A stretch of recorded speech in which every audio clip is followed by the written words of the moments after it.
Hey, what's going on, guys? Dr. Sean J. Harris here at Generational Wealth Academy.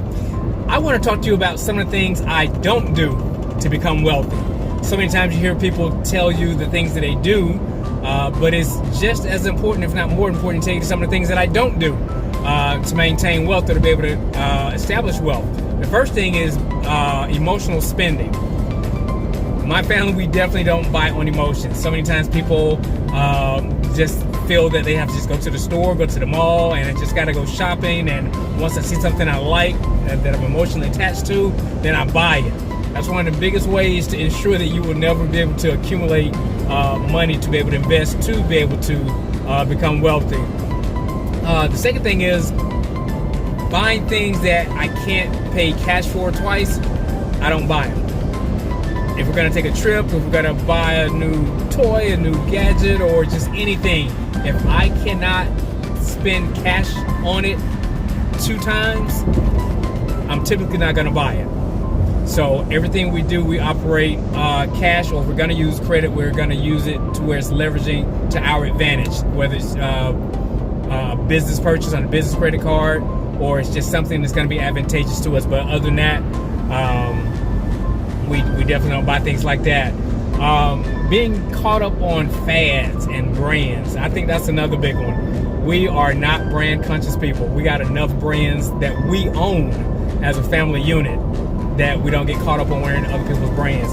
You guys see I'm wearing one of my brands here, wearing another brand here with one of Caden's shirts, Rich Dad shirt. So we own enough brands that we don't have to get caught up in other brands.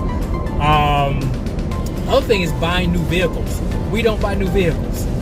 Right now I'm in my Expedition. This is an 07 Expedition. Bought it years ago. One payment plan because I don't believe in car notes. And it does me great. Tara drives the 08 Tahoe. Runs perfectly well, brand new. We put a new engine and a new transmission into it a couple years ago. So instead of buying a new vehicle, sometimes it just makes better sense just to put a new engine in it if it needs one, or put a new transmission in it. Or if you just want a brand new vehicle, put a new engine and a new transmission in it, and you got a brand new vehicle again. Because think about it, vehicle body styles don't really change from year to year. Also drive a 03 Hummer. Put a new engine and a new transmission in that thing a few years ago. It's a brand new truck. So we don't get caught up on getting ourselves in a situation where we're paying a car note. Definitely don't do that.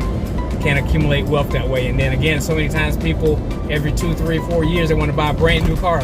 Hey, paint your vehicle, put a new engine in it, new transmission, and spray some new car fragrance in your car if you just gotta have that new car experience. That's if you want to accumulate wealth, however. Now, can we go out and buy brand new cars? Absolutely. A few at a time.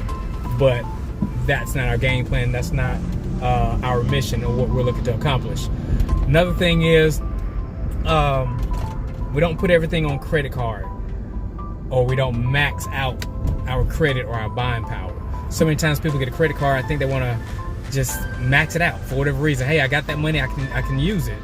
But you got to look at the fees you're going to pay, the interest, all that kind of stuff. It's just not worth it. So don't max out your buying power. If you're qualified for a certain amount of house, that doesn't mean you have to get that house.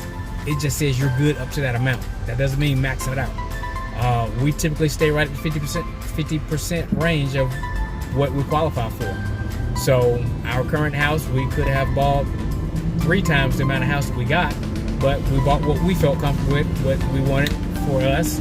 So that's another thing that stifles people from amassing wealth, is that they max out their credit limits and buying power. So those are just a few tips I was just kind of thinking off the top of my head as I'm driving, as far as some of the things that you don't want to do if you want to accumulate wealth. Okay guys, I'm Dr. Sean J. Harris. Make impact, make a difference.